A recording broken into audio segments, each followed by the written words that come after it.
కాళ్లలో నొప్పి, నరాల వాపు వంటి లక్షణాలతో బాధపడుతున్నారా? వెరికోస్ వెయిన్స్ లో అత్యాధునిక చికిత్స ఏవిస్ వాస్కులర్ సెంటర్. నమస్తే రమగారు. నమస్తే చేయ. రమగారు, బాలమిత్ర, చందమామ ఈ కథలన్నీ చెప్పుకుంటూ ఉండేవాళ్ళం మనం. చాలా రోజులు అయిపోతుందండి, డిస్కషన్స్ ఎక్కువైపోయినాయి మనకి. ప్లస్ సిరీస్లు వెళ్తున్నాము. మరి వాటి నుంచి ఏదైనా ఒక కథ చెప్తారా? పిల్లలకి చెప్పడానికి బాగుంటుంది. మామూలుగా పిల్లలు ఏ పనులు చేయరు చాలామంది. ఏ పని చెప్పినా నేనే చేయాలా, వాడికి చెప్పచ్చు కానీ తమ్ముడినో చెల్లెలనో చూపిస్తారు. రేపు చేస్తా మాపు చేస్తా అంటారు. అది చిన్నప్పుడు అలవాటైతే పెద్దవాళ్ళు అయ్యాక కూడా వాళ్ళు ఏ పని చేయకుండా ఉంటారు. భార్యలు, మగపిల్లలైతే భార్యలకు సహాయం చేయరు, ఆడపిల్లలైతే పని ఎలా ఎగ్గొట్టాలా అని చూస్తారు. పని చేయడం ఇష్టం ఉండదు, హౌస్ హోల్డ్ వర్క్స్ చేయడానికి ఇష్టపడరు. అందుకని పిల్లలకి చిన్నప్పటి నుంచి పనులు గిన్నెలు అలవాటు చేయాలి. గారాబం ఉన్నా సరే, ఎంత గారాబం ఉన్నా వాడి పని వాడు చేసుకోవాలి. కంచం పెట్టుకోవటం, కంచాలు తీయటం, వాడి కంచం వాడు అన్నం తిన్న ప్లేట్ తీయాలి, టిఫిన్ ప్లేట్ తీయాలి, పాల గ్లాస్ పట్టుకెళ్ళిస్తే మళ్ళీ తీసుకెళ్ళి వాడే సింకులో పెట్టాలి లేదా కడిగి పెట్టాలి. ఇట్లాంటి అలవాట్లు చేయండి పిల్లలకి. అవునండి. అయితే ఈ పని అలవాటు లేని వాళ్ళు, పని ఎగ్గొట్టి తిరుగుదామనుకునేవాళ్ళు, అలాంటి వాళ్ళ మీద ఒక చిన్న దయ్యపు కథ. పూర్వం ఒక ఊళ్ళో ఒక అవ్వ మనవడు ఉండేవాళ్ళట. ఈ అవ్వ మనవడు ఏంటంటే, ఈ అవ్వ చాలా పాపం కష్టపడి పిల్లాడిని పెంచింది. కొడుకు కోడలు చనిపోయారు పిల్లవాడు చిన్నప్పుడే. దాంతో కొంచెం ముద్దుగా చూసేది. వాడు ఎక్కడ కూర్చుంటే అక్కడే అన్నం పెట్టి, ఎక్కడ పడుకుంటే అక్కడే వాడికి పక్కేసి అలా చేసేది. మొదట్లో ముద్దు, పాపం అమ్మా నాన్న లేని పిల్లవాడు కదా, కొన్నాళ్ళు నడిచింది. క్రమంగా ఈ అబ్బాయి ఏంటంటే ఏ పని చేయకుండా అవ్వ పెడితే తినడానికి అలవాటు పడ్డాడు. ఎప్పుడైనా ఏదైనా బలవంతంగా ఒక పని చేయిస్తే, ఏ పొలం పనో చేయిస్తే మళ్ళీ 3-4 రోజుల దాకా నాకు అది నొప్పి ఇది నొప్పి అనేవాడు, పని మానేసేవాడు. కానీ తిండి కావద్దు, తిండి కావాలిగా. వాళ్ళ దగ్గర వీళ్ళ దగ్గర డబ్బులు తీసుకుని ఏవో ఒకటి కొనుక్కుని తినేసేవాడు. మళ్ళీ ఆ డబ్బులు వెనక్కి కట్టడానికి, పని చేయడానికి బద్ధకం. ఊళ్ళలో అప్పుడు ఏముంది, వస్తు మార్పిడ్లు, పని మార్పిడ్లు అవి ఉండేవి. ఏదో కొట్లో నుంచి వస్తువులు తెచ్చుకుంటే కొట్లో అవసరమైన పని చేసి పెట్టాలి. ఓ పొలంలో నుంచి ఏదైనా తెచ్చుకుంటే వాళ్ళకి పొలం పని అవసరమైనప్పుడు చేయాలి. అబ్బాయి అసలు చేసేవాడే కాదు. ఎప్పుడు ఏదో ఒక గొడవ వచ్చేది వాళ్ళ ఇంటికి. మీ వాడు అది తీసుకున్నాడు ఇది తీసుకున్నాడు అంటే, బామ్మ మామ అవ్వ ఒక్కతే ఎక్కడి నుంచి ఇస్తుంది? రోజు అనేది, ఒరే నేను నిన్ను మొయ్యలేకపోతున్నాను, చాలా బరువు అయిపోయావు నువ్వు, నాకు పని చెయ్యి, ఏదైనా పని చెయ్యి, పెద్దవాడివి అవుతున్నావు, 18 ఏళ్ళు వచ్చినాయి, పని చేయకపోతే ఎట్లా, ఇంకా 4 ఏళ్ళు పోతే పెళ్లి చేసుకుంటావు, పెళ్లి కావాలంటే నేను పని చేయను అనేవాడు. మరి పెళ్లి చేసుకుంటే భార్యను పోషించుకోవద్దు, మరి పిల్ల చెల్ల పుడితే వాళ్ళని చూడొద్దు. దాంతో ఇక అవ్వ విసిగిపోయేది. ఒకరోజు ఏమందంటే, ఒరే నువ్వు ఎక్కడికైనా వెళ్ళిపో, నాతో నువ్వు ఉండద్దు అంటే వాడి కోపం వచ్చింది. కోపం వచ్చి ఏమనుకున్నాడు, ఎంతసేపు పని పని అంటుంది. హాయిగా చెరువు గట్టును కాళ్ళు చాపుకుని పడుకుంటే ఎంత హాయిగా ఉంటుంది, గాలేస్తుంటే నిద్ర పడుతుంది. అన్నం వేళకి ఇంటికి వస్తే అవ్వలాగా అన్నం పెడుతుంది. అవ్వ అన్నానికి డబ్బు ఎక్కడి నుంచి తెస్తోంది అనేది వాడికి అక్కర్ల. సరే ఏమనుకున్నాడు, ఇది లాభం లేదు, వీడితో ఉండకూడదు, అడవిలోకి వెళ్ళిపోదాం హాయిగా, ఏ పని చేయక్కర్ల. అడవిలో ఏముంది పని, ఏదో కాయ కసరు కనపడుతుంది, వాటితో పొట్ట నింపుకుని హాయిగా ఉండొచ్చు. రోజు ఎట్లా గడుస్తుంది అనే ఊహ లేదు. ఒకవేళ ప్రమాదం ఉంటుందేమో, ఇంకా అంతదాకా వాడు ఊహించలా. వాడికి ఏదైనా ఊహిస్తే ముందే పని చేసేవాడు. అదే కదా. సరే అట్లా పోయి ఒక అడవిలో ఓ చెట్టు కింద కూర్చున్నాడు. చెట్టు కింద కూర్చుంటే ఆ చెట్టు మీద ఒక దయ్యం ఉందట. చింత చెట్టు అది. ఏం చేసింది, పైనుంచి చింతకాయలు రాల్చింది. వీడు పళ్ళు పండితే బాగుంటాయి, పులపులగా తీతీగా బాగుంటాయి. 4 పళ్ళు తిన్నాడు, అక్కడే కూర్చున్నాడు. అదేమనుకుందంటే, సరేలే వీడిని ఏం చేస్తామని సాయంకాలం దాకా చూసింది. చీకటి పడినా వాడు వెళ్ళల. పగలల్లా దానికి అంత శక్తులు ఉండవు, సాయంత్రం పూట చీకటి పడేసరికి శక్తి పెరుగుతుంది. రాత్రికి వెళ్ళిపోతాడేమో అనుకుంది. ఎవ్వరూ చింత చెట్ల కింద పడుకోరు. అవును, మర్రి చెట్ల కింద చింత చెట్ల కింద పడుకోకూడదు అనుకుంటారు. వీడు పోవటల్లా కాళ్ళు చాపుకుని పడుకున్నాడు. అవతల ఏదో నీళ్లున్నాయి, పోయి మంచినీళ్ళు తాగొచ్చాడు. కాసేపు అటు ఇటు తిరిగాడు, ఏవో తిన్నాడనమాట. చెట్ల పళ్ళో కాయలో దుంపలో తిన్నాడు. వచ్చి మళ్ళీ చెట్టు కింద పడుకున్నాడు. పడుకునేసరికి దయ్యానికి ఆశ్చర్యం వేసింది. దిగొచ్చింది తెల్లవారుసామున. ఏరా అబ్బి, నీకు భయం ఎట్లేదా, ఏంటి ఎందుకు వచ్చావు ఏమిటి అని అడిగితే, అబ్బో ఊళ్ళో ఉంటే పని చేయాలి, ఎంత పనో, ఎప్పుడు పని, ఎంత చేసినా తరగదు. మా అవ్వ ఒక పని వెనకాల ఒక పని, ఒక పని వెనకాల ఒక పని చెప్తుంది. ఓ రోజు చేసి మానేయటానికి ఉండదు, పని చేయి అంటారు. నాకేమో ఖాళీగా కూర్చోవాలని ఉంటుంది. ఓకే, మా అవ్వ నేను పోషించలేనని తిడుతుంది, కోపం వచ్చేసానన్నాడు. ఈ దయ్యానికి అప్పుడప్పుడు వచ్చే మనుషులు ఆ రోడ్డు మీద, వాళ్ళు పట్టుకెళ్ళే సంచులు, వాళ్ళు ఎప్పుడైనా వదిలిపెడితే తనకి వాసన వచ్చేటువంటి తినుబండారాలు అవన్నిటి మీద మంచి ఆసక్తి ఉంది. దయ్యం అంది అయితే ఓ పని చేద్దామా, నువ్వు నా బదులు చెట్టు మీద ఉండు, నేను నీ బదులు ఊళ్ళోకి వెళ్తా, నాకు కూడా చూడాలంది, నాకు ఖాళీగా ఉండాలని లేదు, ఎవరు వస్తారా కాలక్షేపానికని చూస్తూ ఉంటాను నేను ఎంతసేపు. నువ్వు కనపడ్డావు రాత్రి నుంచి సరదాగా బాగోదు, ఎవడో ఒకటి మనిషి తిరుగుతుంది వాడికి వేసి చూడడం, నాకు ఆ మనుషుల్ని చూడడం ఇష్టం, కావాలంటే పని చేస్తాను అనేసరికల్లా సుశీలుడు బాగానే ఉందనుకున్నాడు కుర్రాడు, బాగుంది ఈ పని చేద్దాం అనుకున్నాడు. సరే దయ్యానికి ఎలా నువ్వు నేను ఎలా అవుతావంటే ఏముంది, రేపు పొద్దున్నే నేను దయ్యం రూపంలో నుంచి బయటకు వచ్చేస్తాను, నీ బాడీలోకి వస్తా, నువ్వు నాలాగా మారిపోదు కానీ, నాకు తెలుసు ఆ విద్య. కాకపోతే ఏంటంటే నువ్వు వచ్చి అడిగితేనే ఇస్తా బాడీ, ఎవరు చెప్పినా నేను నా బాడీ నీకు ఇవ్వను. మనం మార్చుకోలేం, మనం ఒకళ్ళకొకళ్ళు ఒప్పుకోవని మార్చుకోవాలి. ఓకే, ఒకళ్ళు ఒప్పుకోపోయినా రెండో వాళ్ళకి అవకాశం లేదు.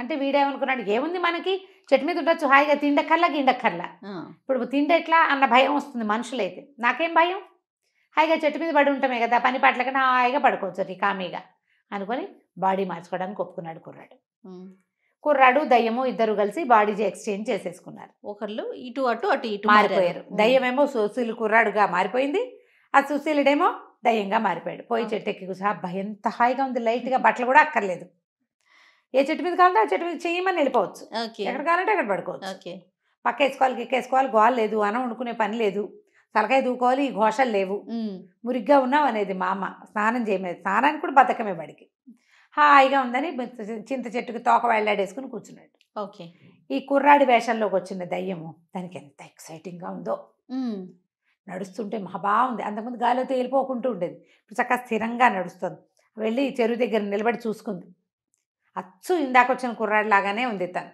చాలా సంతోషించి సరే వీళ్ళు ఎలాగా గుర్తులు అన్నీ తెలుసుకుంది, వీణే అడిగింది, అలా గుర్తుల ప్రకారం ఇంటికి వెళ్ళిపోయింది. అవ్వ ఊరు నాయన వచ్చావా, ఎక్కడికి పోయావురా రాత్రంతా, దాదా సర్ది తాగుదు కానీ అని ఇచ్చింది. ఇచ్చేసరికి మాట్లాడకుండా పుచ్చుకుంది దయ్యం, అది ఎన్నేళ్ళయిందో చచ్చిపోయి, దయ్యంగా ఉంది, ఫుడ్ లేదు, హాయిగా ఆ సర్ది అన్నం తిని ఉల్లిపాయలు పచ్చిమిరపకాయలు కొరుకుని తింటుంటే అమ్మ ఎంత ఆనందమో, ఎంతో బాగుంది. తర్వాత మా అమ్మ వాళ్ళ అవ్వ అడిగింది, ఏరా పక్కింటి కామంత్ గారికి పని ఉందిట్రా, నేను వెళ్తానంటే నేను కూడా వస్తానన్నాడు. ఆశ్చర్యపోయి ఏమిటి వీడు వస్తానంటున్నాడు అని, అంతకుముందు నువ్వు అనేవాడు, ఆవతో పాటు పొలం పనిలోకి వెళ్ళాడు, చాలా పని చేశాడు, అన్ని పనులు అందరితో పాటు. సాయంత్రం ఇంటికి వచ్చాక ఎంత బాగా నిద్ర పట్టిందో, అది దయ్యంగా ఉన్నప్పుడు దానికి నిద్రే తెలియదు, హాయిగా పడుకుని నిద్రపోయాడు. వాళ్ళ అవ్వ కూడా సంతోషించింది, వాళ్ళ తోలంలో పని చేశాడు, ఇక రోజు పని చేయడానికి వెళ్ళటం మొదలుపెట్టాడు. ప్రతిరోజు వెళ్తుంది ఆ దయ్యం పనిలోకి, చక్కగా పొద్దున్న తినేస్తుంది, సాయంత్రం తినేస్తుంది, హాయిగా పడుకుంటుంది, చక్కగా స్నానం చేయొచ్చు, చెరువులో ఎంతసేపు అయినా ఈత కొట్టచ్చు, అంతకుముందు కూడా ఈత కొట్టేది, దానికి ఇష్టం ఈత, కానీ దయ్యపు బాడీతో ఈత కొడితే ఒంటికి నీళ్ళు అంటావు కదా, ఆ సరదా తీరిపోతుంది. ఇప్పుడు చక్కగా యాక్టివ్గా తయారైపోయింది ఆ కుర్రాడు రూపంలో. అక్కడ ఉన్నాడుగా కుర్రాడు మనవాడు, చెట్టు మీద 3-4 రోజులు హాయిగా ఉన్నాడు, తర్వాత ఇంకా విసుగు పుట్ట మొదలెట్టింది, ఏమీ పని లేకుండా ఎలా ఉంటాం, అంతకుముందు ఎంత చేయకపోయినా కొంత పని చేసేవాడు, ఈ గిన్నె తీసి అక్కడ పెట్టు, ఆ చెంబు తీసి ఇక్కడ పెట్టు, ఆ కట్టలు పట్టుకురా, ఈ పొయ్యి వెలిగించు, పొయ్యి దగ్గర కూర్చో, ఏదో చెప్పేది, ఏదో అప్పుడప్పుడు స్నానం చేసేవాడు, ఎవరింటికైనా వెళ్ళేవాడు, ఎవరితోటైనా మాట్లాడేవాడు. ఈ బాడీతో ఏముంది, ఎవరితో మాట మంతి, వీడు కనపడగానే అందరు లేచక పారిపోతారు, అదే కదా, విసుకొచ్చేసింది. ఒక 5-6 రోజులు 10 రోజులు గడిచేసరికల్లా ఎగురుకుంటూ పోయి తన ఇంటికి వెళ్ళాడు. అక్కడ పడుకుని ఉన్న కుర్రాడిని చూసి, కుర్రాడి రూపంలో పడుకున్న దయ్యాన్ని చూసి, మన ఇద్దరం బాడీ మార్చుకుందాము, నేను ఉండలేకపోతున్నాను అక్కడ అనేసరికల్లా ఈ దయ్యం అంది, నేను హాయిగా ఉన్నా, నాకు కూడా అనిపించాలి బాడీ మార్చుకోవాలి, నాకు ఇప్పుడు అనిపించట్లా, నాకు పని చేస్తేనే బాగుంది, పని చేస్తేనే జీవితం బాగుంటుంది, నేను చచ్చినా నా బాడీ నీకు ఇవ్వనంది. ఏం చేస్తాడు ఆ కుర్రాడు, అయ్యో ఏడుపు మొహం పెట్టుకుని పోయాడు. మా అమ్మని చూస్తే బాధగా ఉంది బడికి, మా అమ్మ అవతో ఉండలేకపోతున్నాను, 10 రోజులు అయిపోయింది అవ్వని చూసి, అటు ఇటు తచ్చట్లాడి, పైగా ఈ దయ్యాలు అవి తిరుగుతుంటే కుక్కలు పిల్లులు తెగ మురుగుతాయి, కుక్కలు వెంట పడతాయి, ఏదో కుక్కను తోలేస్తున్నారు కానీ ఏం జరిగిందో ప్రజలకు తెలియటలా. సరే ఏం చేస్తాడు, ఎగురుకుంటూ పోయాడు వాడు.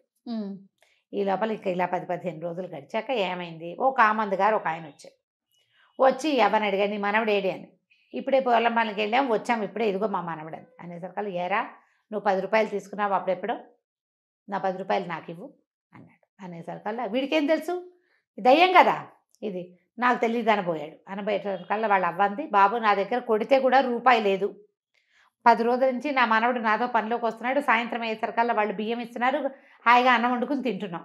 రూపాయి లేదు. వాడు ఎట్లా ఇస్తాడో వాడు మీరు తెలుసుకోండి, నాకు తెలీదు. ఏ రోజుకు ఆ రోజు మేము తెచ్చుకుని వండుకునే పరిస్థితి నాది. వాడు ఆ 10 రూపాయలు ఏదైనా చిత్తుకాయతాలు ఆటలు పిచ్చాట్లు ఆడేశాడా, తినేశాడా, నాకు ఏం చేశాడో తెలీదు. అక్కడి నుంచి వాళ్ళు బయటికి లాక్కొచ్చారు. వీడికి ఏం తెలుసు, ఈ దయ్యంలో రూపంలో కుర్రాడికి పని చేయటం తెలుసు. నేను పని చేస్తానన్నాడు. పని చేస్తానంటే పని చేసి ఎప్పటికి 10 రూపాయలు తీరుస్తావు, పని చేస్తే రోజుకు వచ్చేది పావలా అర్ధ. అక్కడి నుంచి వాళ్ళు అన్నారు, ఏంటి వేషాలు వేస్తున్నావా, ఇదివరకు లేదు ఇప్పుడు పని చేస్తానంటావు అని చెప్పేసి 2 పీకారు. కొట్టేసరికి ఒకళ్ళు 2 దెబ్బలు కొట్టేసరికి మిగిలిన వాళ్ళకి ఒక ఉద్రేకం వస్తుంది. చెట్టు కట్టేయండి రా, చెట్టు కొట్టేసి కొట్టండి రా వెండి అన్నారు. చెట్టు కట్టేసేసారు. కట్టేసి ఫటా కొట్టేశారు. దయ్యానికి అనిపించింది, అమ్మ వీళ్ళు కొడుతున్నారేమిటి, ఇలాంటిది ఒక ఘటన జరుగుతుందని తెలియదు దానికి. బాగా దెబ్బలు తింది. దెబ్బలు తిన్నాక నువ్వు రేపటి నుంచి పనిలోకి రావాలని చెప్పి వెళ్ళారు. పనికి రావాలి, దెబ్బలు తిన్నాడు. అక్కడి నుంచి దేవుడా రావుడా జీవుడా అని ఎట్లాగొట్లా పని చేయటం మొదలుతాయి. ఈ లోపల ఇంకొకళ్ళు వచ్చారు. మా దగ్గర రూపాయి తీసుకున్నాడు. 10 రూపాయలు తీసుకున్న వాళ్ళు 25 దెబ్బలు కొడితే రూపాయి తీసుకున్నవాడు ఎన్నో కొన్ని కొట్టాలి కదా. అక్కడి నుంచి ఇది భయం వేసేసింది వీడికి. ఓ నాయనో, ఈ దెబ్బలు ఎవడు తింటాడు, పరిగెత్తుకుంటూ పోయాడు ఆ సుశీల్ దగ్గరికి.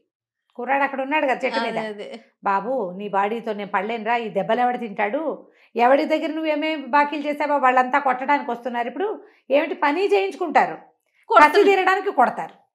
నా వల్ల కాదు, నీ శరీరం నువ్వు తీసుకో, నా బాడీ నాకు ఇచ్చేసి అనగానే అప్పటికి 20 రోజుల నుంచి విసిగిపోయి ఉన్నాడు ఆ సుశీలుడు. ఎప్పుడెప్పుడు వెళ్ళి అవ దగ్గర పడిపోదామా అని ఉంది. ఖాళీగా ఉండటం మంచిది కాదు అని తెలిసిపోయింది. అన్నీ కనపడతాయి పదార్థాలు. దయ్యాలు ఏం తింటాయి, ఆహారం అవసరం లేదు కదా. కంటికి నచ్చిన ఏ పదార్థము తినడానికి ఉండదు, పాడు చేయగలదు దయ్యం, తిండి ఉండదు. వెంటనే బాడీ స్విచ్ అయిపోయాయి. దయ్యం పోనీలే ఎప్పుడో ఒకసారి సరదాగా చూసాం కదా, ఎప్పుడైనా వచ్చి నన్ను పలకరించు, బాయ్ బాయ్ అని చెప్పేసింది, చిటకేసింది. ఈ సుశీలుడు పరిగెత్తుకుంటూ వెళ్ళి అవ్వని కావలించుకున్నాడు. అవ్వా అని ఆవిడ ఆశ్చర్యపోయింది. రోజు ఇక్కడ ఉండేవాడు ఎందుకు కావలించుకుంటున్నాడో తెలియదు. ఇవాళ నుంచి నేను శ్రద్ధగా పనిచేస్తా, బాకీలు తీర్చేస్తాను అని చెప్పి ఆ రోజు నుంచి ఏదో పనికి వెళ్ళటం కాకుండా శ్రద్ధగా కొన్ని పనులు నేర్చుకుని మెల్లిగా డబ్బులు సంపాదించుకుని తనకు చేసిన పాత బాకీలన్నీ తీర్చేసాడు. ఆ తర్వాత నిదానంగా జీవితంలో కుదురుకున్నాడు. పని చేసిన వాడిదే జీవితం, అంతే. పని అనేది ఇతరులకి సహాయమే కాదు, నీకు కూడా. ఖాళీగా ఉండటం, ఏమీ చేయకుండా ఎంతసేపు ఇట్లా నొక్కుంటూ కాలక్షేపాలు చేయటం, ఇది బ్యాడ్ ప్రాక్టీసు. మగపిల్లల్ని పని చేయించకూడదు, పెళ్ళాలు వచ్చి పని చేస్తారు లాంటి దిక్కుమాల ఉద్దేశాల్లో ఉండకండి. పనులు అలవాటు చేయండి పిల్లలకి, వాళ్ళ పని వాళ్ళు చేసుకోవటం కనీసం. రైట్. ఇతరులకు సహాయం చేయటం 2వ పాయింట్. ఇవి నేర్పించాలి. సోమరిపోతులు కాకుండా ఉంటారు. ఈ కథని ఇంకా సరదాగా, ఇంకా వాళ్ళకి నచ్చేలాగా చెప్పుకోవచ్చు మీరు. రైట్. చాలా బాగుంది రమ్మగారు. నమస్తే. నమస్తే.